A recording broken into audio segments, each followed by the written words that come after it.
Daniel's voice came through the speaker so calmly that for a second I thought he'd called to apologize. Instead, he said, "I'm done, Alyssa. I want a divorce." I stared at the half-finished dinner on my kitchen counter. "You're serious?" "I've had enough." There wasn't even hesitation in his voice. No sadness. No regret. Then I heard another voice in the background. His mother, Evelyn. "I told you she'd drag this out," she said loudly enough for me to hear. Daniel didn't bother muting the phone. "In fact," he continued, "there's something else we need to settle." I gripped the edge of the counter. "What now?" "The house." "Our house?" "My mother should have it." For several seconds I couldn't even speak. "You want me to what?" "Sign it over to Mom during the divorce." I laughed once, mostly because my brain refused to process what I'd just heard. "You've been living at her place for 3 weeks, and now you're calling to tell me I should give her the home I've been paying for?" "You'll recover," he replied flatly. Mom deserves security after everything she's done for me. Everything she'd done for him, not everything I'd done for us, not the overtime shifts, not the mortgage payments that came out of my account month after month, not the weekends I spent repairing that old house while Daniel claimed he was too exhausted to help. Then Evelyn's voice filled the speaker again. "It's only fair, dear." Fair? That one word changed everything because neither of them had the slightest idea what I'd already done. The silence stretched between us until Daniel finally asked, "Well?" I looked toward the thick folder sitting on my dining table. Every document inside had been organized weeks ago. Neither my husband nor his mother knew that, not yet. I slowly exhaled. "I'll be there tomorrow." Daniel sounded relieved. "I knew you'd do the right thing." He disconnected before I could answer. I stood alone in the quiet house we'd bought 9 years earlier, listening to the refrigerator hum in the background. It felt strange that the place I'd fought so hard to build had become nothing more than a bargaining chip in someone else's conversation. When Daniel and I first married, we had nothing except 2 aging cars, student loans, and dreams that felt much larger than our bank accounts. I worked my way up to become a project manager, often staying late so we could afford bigger mortgage payments. Daniel's income helped, but over the years I quietly became the one carrying most of our financial weight. I never complained. Marriage wasn't supposed to be a competition. When one person stumbled, the other stepped forward. At least that was what I'd always believed. Daniel's mother never shared that belief. From the beginning, Evelyn treated me like someone who had interrupted the life she'd planned for her son. Every holiday became a criticism. Every family dinner became another reminder that Daniel should have married someone more traditional. Daniel rarely defended me. He'd smile awkwardly, change the subject, and later tell me, "She's just set in her ways." I accepted that explanation far longer than I should have. 3 weeks earlier, he'd packed a suitcase after yet another argument and announced he needed space. The space turned out to be Evelyn's guest bedroom. Since then, every conversation had gone through her. Every decision seemed to include her approval before mine. Still, I never expected divorce, and I certainly never expected them to demand my house as if I were merely borrowing it from the family. I walked over to the dining table and rested my hand on the folder. Inside were documents I'd reviewed dozens of times. Every signature, every date, every legal confirmation. Months ago, I'd started asking questions after discovering financial paperwork that didn't make sense. Daniel dismissed every concern, so I'd quietly sought professional advice instead. That decision had changed everything. Tomorrow, Daniel and Evelyn believed they were calling me in to surrender the house. What they didn't realize was that the meeting they'd arranged wasn't going to end the way either of them imagined. I looked once more at the folder before switching off the kitchen light. Then I whispered into the empty room, "You should have asked what happened to the house before asking me to give it away." The next morning would answer that question, just not in the way Daniel expected. I barely slept that night, not because I was afraid of losing my marriage. That part had already happened. What kept me awake was thinking about how confidently Daniel and Evelyn believed they controlled the next chapter of my life. By sunrise, I was dressed in a navy blazer, my hair neatly tied back, and the folder sat inside my leather briefcase. I looked around the living room one last time. Every wall held a memory. The bookshelves Daniel insisted we build ourselves. The fireplace I paid to renovate after a pipe burst. The hardwood floors I'd refinished during one of Daniel's golf weekends. I smiled bitterly. Funny how someone could demand ownership of a life they barely helped build. As I drove across town, memories came flooding back. The first year of our marriage, Evelyn had insisted on choosing our furniture. "It's Daniel's house too," she'd said whenever I objected. When we painted the dining room, she complained about the color until Daniel convinced me to repaint it. When we hosted Thanksgiving, she'd rearrange my entire kitchen because she claimed my system made no sense. Daniel always reacted the same way. "Lisa, she's just trying to help." Help. That word had covered years of interference. Whenever I felt uncomfortable, Daniel expected me to be understanding. Whenever Evelyn crossed a boundary, I was told to keep the peace. Eventually, keeping the peace became another way of keeping quiet. About 6 months earlier, something had finally changed. Daniel had left an envelope on the kitchen counter before rushing to work. I wasn't snooping. The documents had been sitting in plain sight beside our monthly utility bills. As I organized the mail, one page caught my attention. It referenced the house. At first, I assumed it was another refinancing offer, but the numbers didn't match anything I recognized. That evening, I asked Daniel about it. "What is this?" He barely glanced at the page. "Oh, nothing important. It involves our home." I said, "It's handled." "Handled by who?" He sighed dramatically. "Lisa, not everything needs to become an interrogation." I asked one question and I answered it.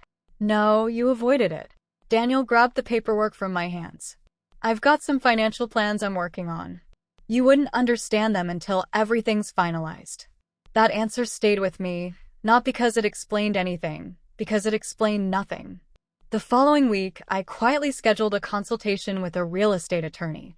I expected to hear I'd misunderstood the paperwork. Instead, I learned there were financial discussions involving our property that I knew nothing about. The attorney didn't tell me what decisions to make. He simply explained my rights, the legal process, and what protections were available if I believed our shared assets might be affected. I walked out of that office realizing something I hadn't wanted to admit. Trust wasn't enough anymore. From that point forward, I started verifying every document before signing anything. I kept copies of everything. I asked questions Daniel never knew I'd asked, and little by little I protected myself. He never noticed. Evelyn opened the front door before I could knock. "Finally," she said. "We were beginning to think you'd changed your mind. I'm here." "Good. Let's not waste time."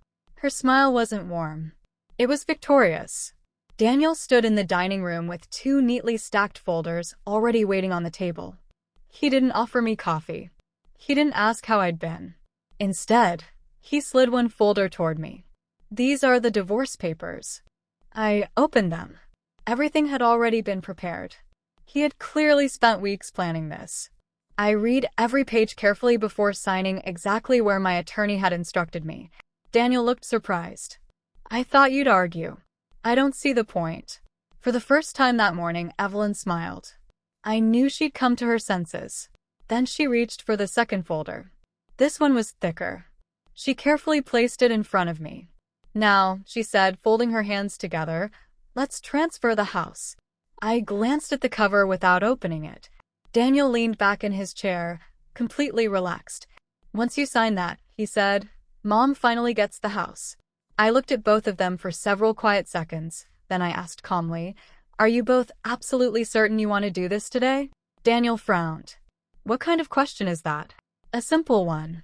Evelyn crossed her arms. "Of course we're certain." I slowly closed the folder without turning a single page. Then I pushed it back across the table. "I'll pass." The smiles disappeared from both of their faces. Daniel's chair scraped loudly against the hardwood floor. "What do you mean you'll pass?" "I mean exactly that." Evelyn's expression hardened. "You don't have the luxury of refusing." I met her eyes without raising my voice. "I disagree." Daniel let out a short laugh, convinced I was bluffing. "Lisa, this isn't a negotiation anymore." "No. The divorce is signed. The house is next." I stood and picked up my briefcase. "I'll see you both at the attorney's office." Daniel frowned. "What attorney?" "The one you scheduled for this afternoon." Without waiting for another response, I walked toward the front door. Behind me, Evelyn called out, "Don't make this more difficult than it has to be." I didn't answer. Some conversations only made sense after the truth arrived. By 2 o'clock that afternoon, I walked into the conference room of the law office. Daniel and Evelyn were already there. So were Daniel's divorce attorney, my attorney, and a real estate representative seated at the far end of the polished conference table. Evelyn looked almost cheerful. She wore a bright cream-colored suit and had brought a notebook.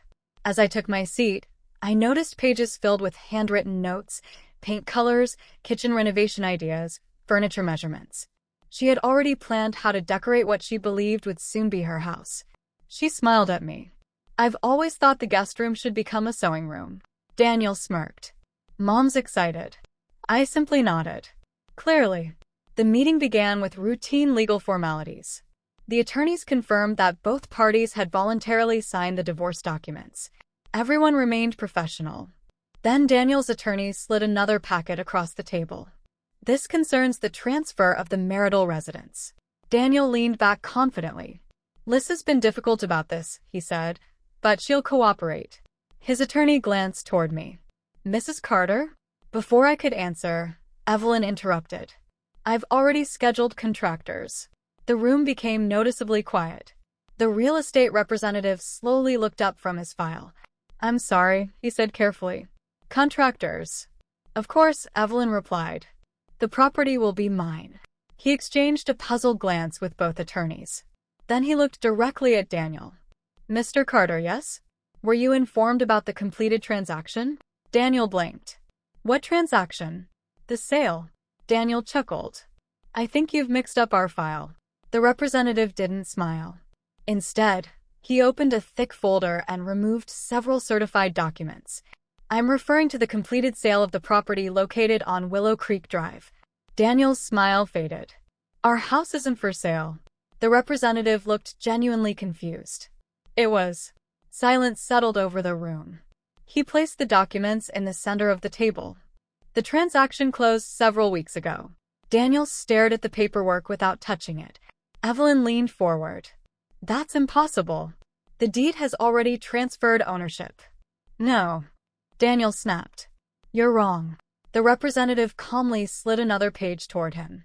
"The county recorded the transfer immediately after closing." I watched Daniel's eyes move across the first page, then the second, then the signature page. His breathing slowed. His face lost its color. Evelyn grabbed the documents from his hands. "What is this?" My attorney finally spoke. "Official closing documents." She looked at me. Mrs. Carter complied with every legal requirement. Evelyn slammed the papers onto the table. "She committed fraud." "No," my attorney replied evenly. "She followed the law." Daniel finally found his voice. "She couldn't have sold it without me." The real estate representative gently turned another document toward him. "You did authorize the necessary paperwork." Daniel frowned. "I never." His sentence stopped halfway. His eyes fixed on the signature at the bottom of the page. He knew it. He had written it months earlier during one of the many stacks of documents he'd signed without reading. "I remember," he whispered. My attorney folded her hands. "You signed the authorization after reviewing it with your legal advisor." Daniel shook his head. "I thought those papers were related to refinancing." "They included multiple disclosures," the attorney answered. "Each was acknowledged with your signature." The room fell completely silent. Evelyn slowly turned toward her son. "You told me everything was under control." Daniel couldn't answer. His confidence had vanished. His entire plan had begun collapsing in front of 6 witnesses. He looked at me for the first time that afternoon, no longer angry, just confused. Then, barely above a whisper, he asked, "Wait." He swallowed hard before finishing the question. "Who bought the house?" Nobody answered Daniel immediately. The silence was almost painful. The real estate representative adjusted the file in front of him before speaking in the same calm, professional tone he'd maintained throughout the meeting. "The buyers completed their final walkthrough 2 weeks ago." Daniel blinked. "No. They're scheduled to take possession according to the closing agreement." Daniel shook his head harder. "No, that's not possible." "It is." He pushed his chair back so abruptly it nearly tipped over. "There has to be a way to stop it." "There isn't," the representative replied. "The transaction has been completed, funded, recorded, and legally transferred. Daniel turned toward me. You did this behind my back? I held his gaze. I protected myself after you stopped being honest with me.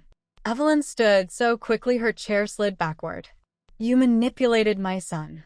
My attorney calmly slid another folder across the table. No, Mrs. Carter. Evelyn glared at her. What is that supposed to mean? It means Mrs. Carter acted within the law after seeking legal advice. She opened the folder.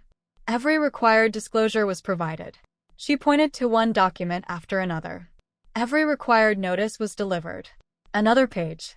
Every authorization required under the agreement contains Mr. Carter's own signature. Daniel stared at the pages. I never meant to authorize a sale. You intended to sign the documents presented to you, my attorney replied. The law recognizes signatures, not assumptions. The room fell silent again. Daniel lowered himself back into his chair. For the first time since entering the building, he looked genuinely frightened. He turned toward me. When did you start planning this? I didn't. Don't lie. I started asking questions. His jaw tightened. Questions about what? I opened my own folder and removed copies of the financial paperwork I'd found months earlier. The day I discovered these, Daniel recognized them immediately. His eyes dropped. I continued. You told me they were nothing. They were private business discussions. They involved our home. I was trying to fix things without telling me. He had no answer. Instead, he rubbed both hands across his face. My attorney spoke next. Mrs. Carter became concerned after discovering documentation related to future financing tied to the marital property. Daniel interrupted. I never borrowed against the house. No, she replied. But you intended to. She produced another document. This proposal outlined your plan. Evelyn leaned forward. What proposal? Daniel immediately reached for the paper. Don't. But it was too late. Evelyn picked it up first. As she read, the confidence disappeared from her face. What is this? Daniel stayed silent. She looked again, then again. Finally, she whispered, You promised. She looked directly at him. You promised me this house. Daniel closed his eyes. I was going to make it happen. You told me it already would happen. I thought it would. You said Alyssa wouldn't have any choice. He looked helplessly around the room. I thought once the divorce was filed, his sentence faded away. Evelyn slowly lowered the paperwork onto the table. So you convinced me to help fund your business because you said this house would become mine. Daniel swallowed. I believed it would. You didn't know? No. You never checked? I didn't think I had to. Everything suddenly made sense. I finally understood why Evelyn had become so obsessed with taking the house. She hadn't invented the idea herself. Daniel had sold her a promise, one built entirely on assumptions. He had convinced his mother to financially support his struggling business by assuring her that the house would eventually belong to her. Only one problem existed. By the time he'd made that promise, the process I'd started months earlier was already moving forward. He'd promised away something he no longer controlled. Evelyn slowly stood. You embarrassed me. Daniel looked up. Mom, no. You don't understand. Oh, I understand perfectly. Her voice had become icy. You let me believe I was investing in certainty. I was trying to save the business. By gambling with someone else's property? Daniel looked toward me. Lissa, please. It was the first time all day he hadn't sounded demanding. He sounded desperate. If there's any way to reverse this. There isn't. There has to be. The buyers have paid. I'll reimburse them. You don't have the money. I'll find it. You couldn't keep your business afloat without your mother's help. He looked away. He knew I was right. The room remained painfully quiet until his phone began vibrating across the conference table. The screen lit up. The caller ID displayed the name of his business lender. Daniel hesitated before answering. Hello. The voice on the other end was loud enough for everyone nearby to hear the first sentence. Mr. Carter, we need to discuss your business loan immediately. Daniel slowly closed his eyes. Everything he'd built his future on had begun collapsing at once. Daniel lowered the phone from his ear without saying another word. His face had turned completely pale. The confidence he'd walked into the conference room with only an hour earlier had vanished. He looked from his mother to me, then back to the stack of documents spread across the table as though one of them might suddenly change. None of them did. His attorney finally broke the silence. Daniel, if the lender is calling now, you should return it.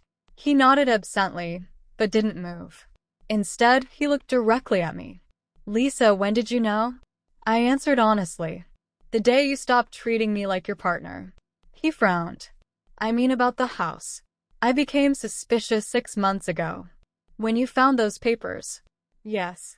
You could have asked me. I did. You never gave me the chance to explain. I couldn't help shaking my head. I asked you what they were. You told me they were nothing. I asked again. You told me I wouldn't understand. I asked a third time. You took the papers away and ended the conversation. Daniel lowered his eyes. He remembered every word. He simply hadn't expected me to remember them, too. My attorney opened the final folder. Everything Mrs. Carter did afterward followed the legal process. She spoke calmly, without emotion. After consulting independent counsel, she protected her financial interests through lawful negotiations. She turned another page. The property was marketed. The offers were reviewed. The closing was completed. The proceeds were distributed according to the settlement agreements and applicable ownership interests. There was no fraud. There was no concealment. There was only due process. Daniel rubbed his forehead. I signed everything. You did, my attorney replied. You were represented. You acknowledged every disclosure. You signed every authorization. His own attorney slowly nodded. I reviewed these records before today's meeting. Daniel looked at him in disbelief. You knew. I knew the transaction had been completed. Why didn't you tell me? You never asked whether the property had already been sold. The realization landed harder than any accusation. Daniel had spent weeks planning to give away a house without ever confirming he still had the ability to do it. Evelyn finally spoke. When you asked me to invest in your business, I told you the house would secure everything. You said I had nothing to worry about. I believed that. You didn't believe it. She shook her head. You assumed it. Her voice wasn't loud. It didn't need to be. I withdrew part of my retirement savings because you promised I'd own that house. Daniel swallowed. I know. No. She stared directly at him. You don't. You asked me to trust you. I did. And now you've destroyed that trust. For the first time since I'd known her, Evelyn wasn't angry with me. She was disappointed in her son. The shift was impossible to ignore. For years, she'd treated Daniel as though he could do no wrong. Now she couldn't even look at him. Daniel turned toward me once more. I'm sorry. The words hung in the air. Months ago, I would have wanted them. I would have waited for them. I might even have believed them. Now they felt strangely empty. Are you sorry because you hurt me? He didn't answer. Or because your plan failed? His silence gave me the answer. I never wanted this to happen, he finally whispered. I know, I said. You wanted something else to happen. He closed his eyes. He understood exactly what I meant. He hadn't wanted a fair divorce. He had wanted a divorce where I lost everything and his mother gained everything. Instead, neither of them got what they expected. The divorce was finalized several weeks later. There were no dramatic courtroom scenes, no last-minute reversals. The legal process simply continued as the law required. The proceeds from the sale of the house had already been divided according to the finalized agreements. With my share, I bought a smaller home across town. Not because it was all I could afford, because it was exactly the kind of home I wanted. It was quiet, comfortable, easy to maintain. Most importantly, it belonged only to me. No one could threaten to take it away. No one could promise it to someone else. No one else's name appeared beside mine. I heard bits and pieces about Daniel over the following months. His business lost the financial backing Evelyn had promised. Without that funding, several planned projects fell through. His lender restructured the loan under stricter conditions after reviewing his financial position. Evelyn quietly sold a vacation property she'd owned for years to recover part of the money she'd invested. Friends who had originally believed Daniel's version of the divorce gradually learned what had actually happened. More than one person called to apologize for judging me too quickly. I accepted the apologies, but I didn't need them anymore. Peace had become far more valuable than being proven right. One Saturday morning, nearly a year later, I sat on the back patio of my new house with a cup of coffee. The sun was just beginning to rise. There were no arguments, no criticism, no one telling me how I should live. Only silence. The kind of silence that feels earned. I thought back to that phone call.